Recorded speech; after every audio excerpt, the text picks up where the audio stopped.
Mo kí yín ní tẹ̀sọ́, mo kí yín ní tológun, mo kí ọmọdé bẹ́ẹ̀ ni mo kí àgbàlagbà, mo kí ọkùnrin bẹ́ẹ̀ ni mo kí obìnrin o, mo kí onílé bẹ́ẹ̀ ni mo kí àlejò. Orúkọ tèmi ò yí padà o, Omoboriowo náà ni èmi ń jẹ́. Mo fẹ́ kí àtọmọdé àti àgbàlagbà, àtọkùnrin àtobìnrin, mo fẹ́ kẹ́ yá mi létí inú, kẹ́ gbọ́ mi dáadáa ní wákàtí ọ̀wọ̀ yìí. Etí náà làgbàlagbà fi balẹ̀. Ohun tí mo fẹ́ sọ yìí, ibi tó bá wá gbà lọ lára tiẹ̀, òun ni kò tó mọ̀. Sórí àkọlé title program tí mo ń ṣe yìí, máa pè ní wípé kí ìpínyà kó dé bá orílẹ̀-èdè Nàìjíríà, òun náà ni yóò fòpin sí wàhálà àti ìdààmú, ìpayín keke, àìróúnjẹjẹ, àìríná àti àrílò, eléyìí tó góògò láwùjọ orílẹ̀ Nàìjíríà. Ṣùgbọ́n fún ẹ̀yin tẹ́ sọ wípé one Nigerian, òun náà ni tẹ́ fẹ́ kí padà kẹ́ ronú kẹ́ tó dìbò. Ibi tí àkọlé yìí tí yóò jalè lórí, òun náà ni separation of Nigerian will be the end for sovereign and smiley in that country. But for those who are still believe in one Nigeria, please vote wisely. Ìtumọ̀ tí mo ń sọ yìí ni pé àwọn kan ò tiẹ̀ mọ ibi tí Nàìjíríà ti ń bọ̀, tàbí ká sọ wípé ẹ mọ̀ kò kàn yé yín ni. Àwọn olùdíje mẹ́ta tí wọ́n wà tán fẹ́ díje báyìí, Àtíkù, Tinubu àti Òbí, ta lẹni mímọ́ nínú gbogbo wọn? Ta lẹni tí ò gbàrìbá nínú gbogbo wọn? Ta lẹni tí ò corrupt one way or the other nínú gbogbo wọn? Ṣé n tí wọ́n ń tà ń sìn yìí tá a mọ̀ sí just sweet mouth, so ni wọ́n fẹ́ jẹ ni? Rántí pé ohun tó o bá ṣe báyìí yóò padà wá tẹ̀ fún ọdún 4. Ó ní kì í bá dáa kó rò dáadáa kó tó di pé o ṣe o. Torí pé ohun tá a bá ṣe lọ́jọ́ kan ṣoṣo, a sì fi jẹ ìyà ọdún 4 tí ò sì sí ẹnikẹ́ni tó lè là wá tàbí gbà wá nínú ìyà ọ̀hún. Ṣódà àwọn olóṣèlú wọ̀nyí, àwọn ni wọ́n máa ń fẹ́ ni, tí wọ́n á máa jẹ ni, tí wọ́n á tún máa jẹ sí. Tó bá rí fídíò kan níbi tí Àtíkù àti Tinubu tí wọ́n ti pàdé lóde, bí ti bí ṣe sọ wípé Jagaban, ó lẹ́ni pé kí wọ́n sọ wípé Àtíkù, Jagaban, Àtíkù, Jagaban, Àtíkù. Nínú ọ̀rẹ́ tímọ́tímọ́ ni wọ́n ń ṣe, bẹ́ẹ̀ ni wọn ò sì bára wọn jà. Ṣùgbọ́n níta, níṣejú ẹ̀yin tí ẹ jẹ́ ọ̀rẹ́ ẹbí àti ará àtàwọn fans wọn àti olólùfẹ́ wọn, wọ́n ń pera wọn lọ́tà látàrí kíni o? Kí ẹ̀yin náà lè dẹ̀yìn kọra yín. Ọ̀rẹ́ rẹ tẹ́ ti jọ ń jẹ, tẹ́ ti jọ ń mu, tẹ́ jọ ń ná tẹ́lẹ̀tẹ́lẹ̀, kó o lè padà wá di ọ̀tá ẹ̀, kí wọn náà tún lè dọ̀tá ẹ̀, kó tó wá bẹ̀rẹ̀ sí ní di púpọ̀. Kẹ́ wá rò wípé àwọn wọ̀nyí níṣe ni wọ́n fẹ́ yín dénúdénú, tàbí pé kí wọ́n wà ní ipò yìí tiyín ni wọ́n ń ṣe. Bẹ́ẹ̀ sì kọ́, tiyín kọ́ ni wọ́n ń ṣe. Tara wọn gangan, òun ni wọ́n ń jà fún. Ohun tí wọn yóò jẹ, ohun tí wọn yóò mu, tàbí ohun tí wọn yóò ná, tàbí ohun tí wọn yóò lò, òun ni wọ́n ń jà fún. Wọn ò jà fún ìwọ, wọn ò jà fún èmi, wọn ò jà fún ẹnìkankan nínú èmi àti rẹ o. Tó bá rò wípé jíjáde wọn, lílàkàkà wọn, ṣíṣe wọn yìí fún èmi àti ẹ ló wà fún, pátápátá àparọ́ tara wa jẹ ni. Àwọn wọ̀nyí, níbi tí wọn ò nífẹ̀ẹ́ wa dé, níbi tí wọn ò fẹ́ràn wa dé, níbi tí àwọn olóṣèlú yìí tí wọ́n ya ilé ti dìde àkìlápá sí. Ìwọ náà wò ó, ṣe gbogbo ló ń wò yìí tí ẹnìkan tó kó kalẹ̀ nígbà tó rí pé owó yìí ó ti fẹ́ rà, ó ti ń sèdè, ó wá kó jáde, ó ní kí wọ́n bẹ̀rẹ̀ sí ní ha fún gbogbo àwọn ará ìlú ẹ̀. Ṣé nígbà tí owó yìí wà ní méje sí, níbo ló kó sí? Wọ́n kó àwọn ọrọ̀ ajé tèmi àti ẹ, wọ́n kó wọn pamọ́. Wọ́n kó owó tó yẹ kó ṣàǹfààní fún èmi àti ẹ, níṣe ni wọ́n kó pamọ́. Ṣùgbọ́n tí wọ́n sì ń fi ebi, ìyà, tí wọ́n sì fi ń jẹ wá. Election ló wá ń bọ̀ yìí, wọ́n wá mú díẹ̀ nínú owó ọ̀hún, wọ́n á kó jáde fún ọ, wọ́n á ní ó yá gbà, wọ́n á ní kó gbà ń bẹ̀ nínú owó tó lẹ́tọ̀ọ́ láti ná, láti fi rà, láti fi lò, láti fi wọ̀. Àmọ́ síbẹ̀síbẹ̀ àwọn ni wọ́n á kó ọ̀rọ̀ yìí, wọn yóò kó pamọ́ dé àwọn ọmọ wọn, dé àrọ́mọdọ́mọ wọn. Ó máa ṣe o, aṣiwèrè sì ń kó ọ̀rọ̀ jọ, bẹ́ẹ̀ kò sì mẹ́ni tí ó lò. Aṣiwèrè ni wọ́n tó ń kó ọ̀rọ̀ jọ, ṣùgbọ́n tí kò mọ ẹni tí ó lò. Jẹ́ kí n yàbàrá lọ síbi tí Tinubu wà. Ó ti ṣe gómìnà ní ọdún 8 ní ìlú Èkó. Kí ni àṣeyọrí ẹ̀? Kí ni tó tọ́ka sí? Ǹjẹ́ ìwọ, èmi àti ẹ a lè tọ́ka báyìí sí ilé ìwòsàn kan èyí tó múnádóko ní ìlú Èkó? Bẹ́ẹ̀ òun náà ló tún dìde fún ipò gómìnà yìí, fún ipò pírẹsidẹ́ǹtì yìí. Ṣé lóòótọ́ ní Tinubu yẹ lẹ́ni tá a dìbò fún, lẹ́ni tá a gbé wọlé? Jẹ́ kí n yàbàrá lọ síbi Àtíkù. Lọ́dún 8 ló náà fi ṣe vice president. Fún ọdún 8 ọ̀hún wọn ò rí àṣeyọrí. Kódà wọ́n tàgẹ̀ as most corrupt leader tí Ọbásanjọ́ gan tó náà sì jẹ́rìí ẹ̀. Bẹ́ẹ̀ sì ni òun náà rèé nílùú tó ti jáde wá tàbí ibi tó wà. Kí làṣeyọrí tóun náà ṣe? Ṣé lóòótọ́ òun náà ní Àtíkù ló yẹ? Ìwọ wá wẹni kẹta wọn tá a mọ̀ sí Peter Obi.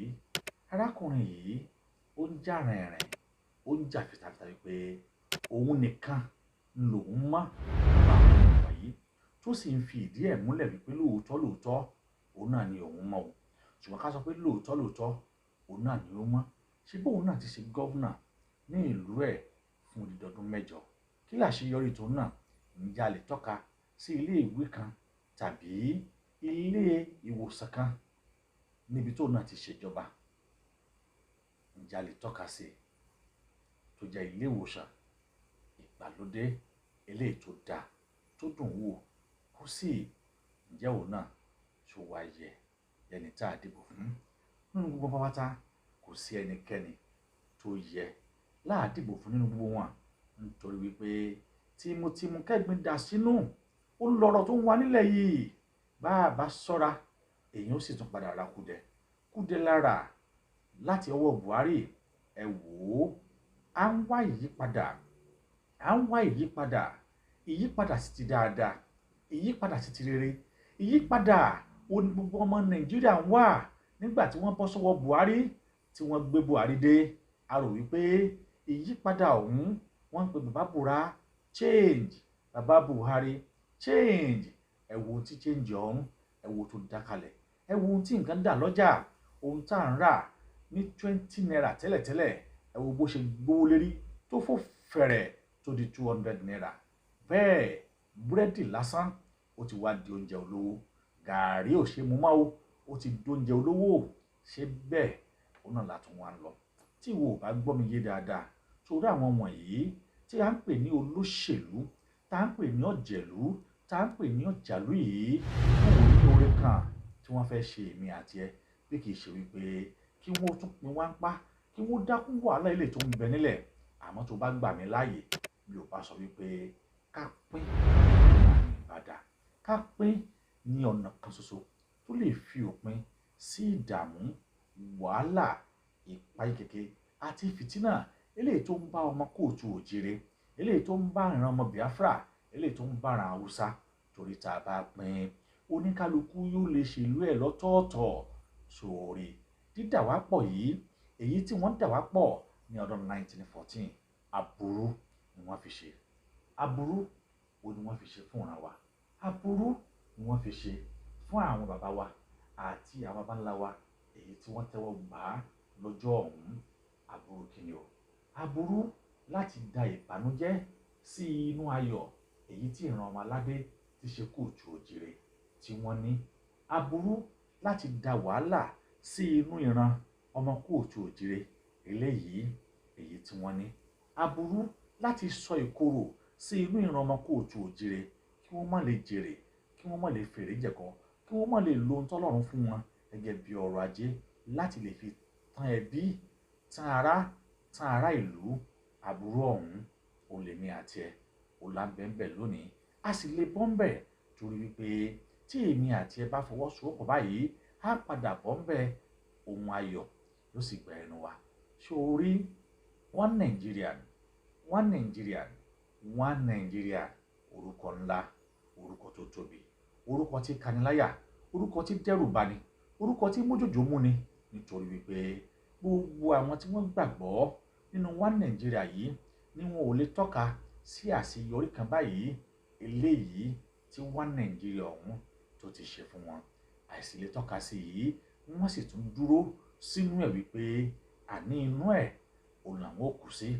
ìmọ̀ràn mèrè fún ọ kò sí ẹni tó ní pé kí ọmọdé rẹ ó má ròkè láńgbòdo ṣùgbọ́n tó o bá ti lè dánú gbogbo ni ṣó wárí àìlè dánú gbogbo rẹ kì padà kò jẹ́ ajá tí yóò gbọ́ fèrè ọlọ́dẹ kó má bàa sọnù so voters card tó ní lónìí òun náà ni ẹ̀mí rẹ o voters card tó ń bẹ lọ́wọ́ ẹ lónìí òun náà ni tí ó sọ fún ọ bí ìgbésí ayé ẹ bí yóò ṣe rí láàrin ọdún mẹ́rin síbi tá a wà yìí voters card tó ń bẹ lọ́wọ́ ẹ lónìí òun náà ni yóò sọ fún ọ ipò tó wà láàrin ọdún mẹ́rin síbi tá a wà yìí voters card tó ń bẹ lọ́wọ́ ẹ lónìí òun náà ni yóò sọ fún ọ bó ṣe lo ìgbésí ayé ẹ lákòókò yìí sí ọdún mẹ́rin tàbí sí ọdún mẹ́jọ síbi tá a wà yìí so wá rí wípé kọ́kọ́rọ́ ẹ̀mí oní voters card yìí òun ló jẹ́ fún ọ kọ́kọ́rọ́ ilé ayé rẹ oní voters card yìí òun ló jẹ́ fún ọ kọ́kọ́rọ́ tó máa fi sẹ̀mí tẹ́ ẹ̀mí rẹ yóò sì máa fi bẹ oní voters card yìí òun náà ló jẹ́ fún ọ má ṣe lò ó nílòkulò má ṣe sílò nítorí pé tó o bá ti sílò pẹ́rẹ́ ó bọ́ kó di ọdún mẹ́rin nù àmọ́ kó má bàa wá sílò kì bá dá kí wọn ó jókòó kó o sunrun mẹ́ta tọmọlúwàbí sùn kó o wá rí wípé ọ̀nà àbáyọ kan ò sí o fún orílẹ̀-èdè Nàìjíríà o bí kì í ṣe wípé kó orílẹ̀-èdè ọ̀hún kó pín ẹ̀rí rèé jẹ́ kí n fún wọn ní ẹ̀rí torílẹ̀-èdè yìí tó fi jẹ́ pé kó pín òun náà ní ọ̀nà àbáyọ torí pé àwọn méjì kan ń bẹ tí wọ́n bá padà wọlé ó padà jìyà ṣáájú ohunkóhun ni ẹni àkọ́kọ́ tí Tinubu tó bá padà wọlé àtúbá wá padà wọlé gẹ́gẹ́ bí president fún orílẹ̀-èdè yìí yóò máa jẹ́ ọ yóò jẹ́ ìran ẹ̀ nítorí pé Tinubu gan ti ta ọ́ ṣáájú kí wọ́n tó wá rà ọ́ ìwọ wo fídíò yìí ọmọ Tinubu ó fún yàn kan ní 10 million torí wípé wọ́n ṣe rálì lásán 10 million ló fún wọn ní kádùn torí wípé wọ́n ṣe rálì lásán ṣé wọ́n ṣe fàdá Christmas ni ṣé wọ́n ń pín owó ni níbo ni wọ́n ti rí owó ọ̀hún wọ́n bá owó yìí òun náà ni wọ́n padà wá gbà padà lọ́wọ́ rẹ̀ ìwọ náà wò fídíò ọ̀hún. For the rally we did yesterday, we have 1,000 members of the committee that look after different affairs of the organization. And we did not relent. We finished yesterday. We need to rest at least today, but we say we have no rest because we promised Ashwaju with the support group only 1 million votes, and the government and the party and the rest will have another 2 million votes for Tinubu. So we want to keep to that promise. That's why we are not relenting. What happened actually this morning, Her Excellency, a branch in my house, and she said she just come to appreciate me with the sum of 10 million naira. Ṣó ti rí fídíò ọ̀hún ló ti rí yìí 10 million olùlọ́mọ Tinubu ló fún wọn wípé wọ́n dìbò wọ́n ṣe rálì ní Kano tún wá wẹ̀ ní ẹlẹ́ẹ̀kejì ó náà ní Àtíkù tó bá padà wọlé ó fẹ́ parí iṣẹ́ èyí tí Buhari tó ṣe kù ní láti lè jẹ́ kí orílẹ̀-èdè Nàìjíríà ó jẹ́ orílẹ̀-èdè tí yóò máa jẹ́ ti mùsùlùmí kí wọ́n sì pa ìran Yorùbá àti ìran Ìgbò run ìdí nìyí tí Àtíkù náà ṣe rí Tinubu gẹ́gẹ́ bí ẹni tó jẹ́ wípé ó ṣòro fún òun láti bá Tinubu gbàgàdà ṣùgbọ́n kí ni wọ́n wá ṣe wọ́n wá ń wọ́ ọgbọ́n àlùmọ̀kọ́rọ́ yìí láti ṣe ètò tí a mọ̀ sí ayédèrú voters card. Kí ni wọ́n ṣe o? Wọ́n tẹ ìka èèyàn 10 péré ni wọ́n tẹ ìka fún odidi state kan. Èèyàn 10 péré ni wọ́n tẹ̀ka fún odidi ìlú kan. Èèyàn 10 ni wọ́n fẹ́ determine gbogbo ìbò bíi 200 million èèyàn tó bẹ nílùú. Kí nìdí tí Àtíkù tó fi ń ṣe léyìí? Kí nìdí tí àwọn INEC officer tí wọ́n fi yọ̀ọ̀da ballot paper fún Àtíkù ṣáájú kí election kó tó dé? Kí nìdí tí wọ́n fi ṣe léyìí?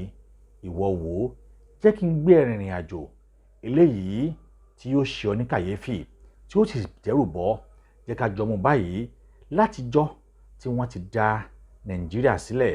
Ìyẹn ni wípé ìjọ tí wọ́n ti gba independent tá a mọ̀ sí 1960, tí àwọn Fúlàní àti Haúsá yìí tí wọ́n ti ń rú. Nítorí pé Yorùbá bọ̀ wọ́n ní tí ọmọdé ò bá bá ìtàn, wọ́n ní rú ọmọ òun ó yẹ kí rú ẹ̀ kó bá àrọ́bá, torí pé àrọ́bá sì rèé bàbá ìtàn ni. Ìwọ wò ó, nígbà tí Nàìjíríà tí wọ́n gba òmìnira ní 1960, tí àwọn alágbádá àtolóṣèlú àti gbogbo wọn àtológun tí wọ́n bẹ̀rẹ̀ sí ní ṣe ìjọba, wọ́n ń ṣe lọ sáà títí èyí tó fi dórí wípé bàbá wa Abíọ́lá ó fẹ́ díje. Wọ́n gbàgbé wípé àwọn ni wò jẹ́ kí Awólọ́wọ̀ kó débẹ̀ o, torí pé Awólọ́wọ̀ òun ló lọ ṣe tí a mọ̀ sí Constitutional Conference ní ọdún 1958 ní ìlú òyìnbó. Ibẹ̀ ni Awólọ́wọ̀ ni wọ́n ti decide pé tó bá di ọdún méjì síbi tá a wà yìí, orílẹ̀ Nàìjíríà yóò gba òmìnira. Ibi tí Awólọ́wọ̀ sọ pé òun wá United Nigeria rèé. Awólọ́wọ̀ ló ṣe wàhálà bí òmìnira yìí ṣe dé, bá a ṣe gba òmìnira yìí. Ṣùgbọ́n gbogbo ìgbìyànjú bàbá nìkẹ́nẹ́ láti dé orí àléfà, láti pitú méje tọ́dẹ pa nínú igbó, eléyìí tó dánwò ní àárín ọdún 1952 sí 1959 nígbà tí Awólọ́wọ̀ tó jẹ́ adarí fún South West Region. Nígbà tí Awólọ́wọ̀ tó jẹ́ pé lásìkò yìí ó ló dá tẹlifíṣàn àkọ́kọ́ ìyẹn ní ọdún 1958, tẹlifíṣàn tí a mọ̀ sí Western Region Television Service. Bẹ́ẹ̀ náà ló dá tí a mọ̀ sí Western Region Radio Service sílẹ̀. Bẹ́ẹ̀ Cocoa House nígbà yẹn Awólọ́wọ̀ òun náà ló dá sílẹ̀. Bẹ́ẹ̀ ọ̀nà láti Ìbàdàn sí ìlú Èkó, Awólọ́wọ̀ òun ló ṣe àwọn nǹkan wọ̀nyí, àti ètò ẹ̀kọ́ ọ̀fẹ́ eléyìí tí bàbá Níkẹ̀lẹ́ tó ṣe nígbà yìí. Èyí ni bàbá rí tó pé tó bá tún dé orí àga àti ìjọba orílẹ̀-èdè Nàìjíríà yìí, òun yóò lè ṣe jù bẹ́ẹ̀ lọ láti jẹ́ ká mọ̀ pé one nation, one country, one unite.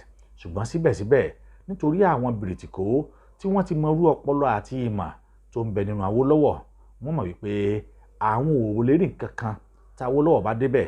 Wọ́n sì lo èyí láti má jẹ́ kí Awólọ́wọ̀ kó rí bẹ̀ dé. Wọ́n gbé fún Haúsá o, àwọn Fúlàní ni wọ́n gbé fún. Àwọn ni wọ́n ti bẹ̀rẹ̀ sí ní ṣèjọba látijọ́ yìí. Ìgbà yìí làwọn Fúlàní ti mọ̀ pé agbára kankan kò ní bọ́ sọ́wọ́ Yorùbá tàbí Ìgbò láíláí fábàdà. Wò ó, mo mú wọ́n tó sọ pé wọ́n Nàìjíríà ló gbàgbọ́ nínú ẹ̀, mo mọ rìnrìn àjò kó lè bá yá mi létí inú ni. Ìgbà yìí ni wọ́n ti pinnu wípé o, ìjọba tàbí power kò ní bọ́ sọ́wọ́ ọmọ Yorùbá tàbí ọwọ́ ọmọ Ìgbò kankan rárá o, torí pé wọ́n mọ̀ wípé àwọn ni wọ́n ní ọrọ̀ ajé. Yorùbá ló ní ọrọ̀ ajé. Ọrọ̀ ajé Yorùbá òun làwọn sì ń lò. Ọrọ̀ ajé ọmọ kóòtù òjire òun làwọn ń lò láti lè feed ìlú àwọn. Tó bá gbàgbé ní ọdún 1918 sí 1981, wàá rí wípé Lọ́lúgà ó sọ gbólóhùn kan o. Ó ní ìdarí, ó ní a marriage between the rich wife for substance means south, and a poor husband means north for economically balance. Ó sọ bẹ́ẹ̀ nígbà yìí pé òun jọ wọn méjèèjì papọ̀ láti lè jẹ́ kí ìyàwó èyí tó lówó lọ́wọ́ tí í ṣe Yorùbá kó lè jẹ́ ohun tí yóò máa substitute tá a mọ̀ sí subsidize fún ọkọ ẹ̀ tí ò ní nǹkan kan tó jẹ́ pé láti north òun náà ni ó ti wá. Àwọn nǹkan wọ̀nyí òun làwọn ará north yìí ni wọ́n rò papọ̀ tí wọ́n fi sọ wípé ìjọba ò tún ní bọ́ sọ́wọ́ Yorùbá mọ́. Wọ́n dẹ̀ ṣe bẹ́ẹ̀ láti gbọ̀ ọ̀hún tí wọ́n ti ṣe bẹ́ẹ̀ òun náà ló ti ń ṣẹlẹ̀ o. Wọn ò jẹ́ kí Awólọ́wọ̀ wọn ò jẹ́ kó débẹ̀ nígbà yìí. Ìwọ tún wà wò ọ̀rẹ́ tímọ́tímọ́ òun l'Abíọ́lá àti Babangida òun ló ní ká Abíọ́lá ń sọ òun ní Abíọ́lá ń sọ máa ń sọ wájú ó ní máa jọ lọ mò ń wẹ̀yìn rẹ̀. Abíọ́lá ṣe gudugudu méje ó ṣe àmẹ́fà láti pé kí ipò agbára kó lè bọ́ sí òun lọ́wọ́. Òun náà nígbàgbọ́ wípé tóun bá gba ipò agbára òun jẹ́ kí orí Nàìjíríà kó jẹ́ orílẹ̀ kan ló jẹ́ pé lágbàáyé àwọn yóò wá máa tọrọ jíjẹ tọrọ mímu àti níná ni. Ṣùgbọ́n àwọn Fúlàní yìí nítorí pé ilé wọn ò kì í dá wọn ò kì í ṣoríire kí ni wọ́n ṣe o wọ́n yí lágbo dáná wọ́n yí lágbo dànù wọn ò jẹ́ ó débẹ̀. Ìwọ tún wá wò ó Tinubu ló tún bọ̀ yìí bí ó tún ṣe rí fóun náà nìyẹn torí pé n tó wà ńlẹ̀ ni. Ìdí ní tí wọ́n ṣe ń sa ipá wípé kí Àtíkù kóun náà ó tún díje lágbé àsíá PDP. Ṣé ìwọ ti ríbi tí Fúlàní kan ti parí tó tún fẹ́ gbé Fúlàní kejì ni? Wọ́n ń bi Àtíkù léèrè wípé kí ló dé tí ìwọ náà tún jáde nígbà tó jẹ́ wípé Buhari ti jáde ó sì ti lo ọdún 8 tí ẹ̀ ti pé ohun tó sọ fún wọn ni pé o nígbà tó jẹ́ wípé inú ẹgbẹ́ APC ó ní Buhari wà o kò sí tó burú tí ànádànátà bá tún jáde nínú ẹgbẹ́ mìíràn yàtọ̀ sí APC. Tàwa ni wọ́n ń tàn ẹ̀pá ń para ẹ̀ olóhùn pajá. Ó yẹ kí gbogbo ìmọ̀ àti èké tí wọ́n ń lò yìí ó yẹ kó ti yé mi àti wípé wọn ò fẹ́ fi agbára sílẹ̀ bẹ́ẹ̀ ni wọn ò sì fẹ́ kí ipò agbára kó bọ́ kù níwọ́ àwọn ni. Ìdí nìyí tí wọn ò ṣe nífẹ̀ẹ́ kí Tinubu kó débẹ̀. Wọ́n wá kọ́lẹ̀ lónìí wọ́n padà sún ẹ̀ lẹ́sàn síwájú wọ́n sì máa sún ẹ̀ lẹ́sàn wọ́n dẹ̀ máa sún ẹ̀ lẹ́sàn yìí títí tí ó fi dogun tí ó fi dọdẹ. Tí wọn ò bá wá sùn tí wọn ò bá wá sùn ọgbọ́n àti dẹ́ẹ̀mí Tinubu légbodò òun ni wọ́n máa wá o. Ìdí ẹ̀ rèé tí wọ́n ṣe Muslim ticket tó jẹ́ kí wọ́n fi ọ̀daràn tí wọ́n fi tì í gẹ́gẹ́ bí vice president. Wọ́n rò pé Tinubu yóò lòdì sí àwọn àlùmọ̀kọ́rọ̀ yìí ni ṣùgbọ́n kí ló ṣe ó gbà á mọ́ra ó dẹ̀ sọ pé lóòótọ́ òun ó ṣe é. Wò ó ìwọ tó wá Nàìjíríà mo fẹ́ kó múnú ọ̀rọ̀ mi yìí bóyá ibi tí mi ò sọ dé yóò ti yẹ débẹ̀ tàbí kó tó ṣeé ṣe kó yẹ ju bí tèmi tó mọ̀ lọ. Sórí wá Nàìjíríà ó ń kọ́ ní ọ̀nà àbáyọ tó lè fi òpin sí wàhálà àti ìdààmú èyí tó ń ṣẹlẹ̀ lórí Nàìjíríà. Ohun tó lè fi òpin sí òun náà ni separate Nàìjíríà. Eléyìí nìkan ni ọ̀nà àbáyọ tá a bá sì jọ ibẹ̀ sókè nígbàgbà ibi pẹlẹbẹ òun náà ni ó fi lélẹ̀. Thank you for watching. If you're new to this channel, consider subscribing so you won't miss out any of our latest video.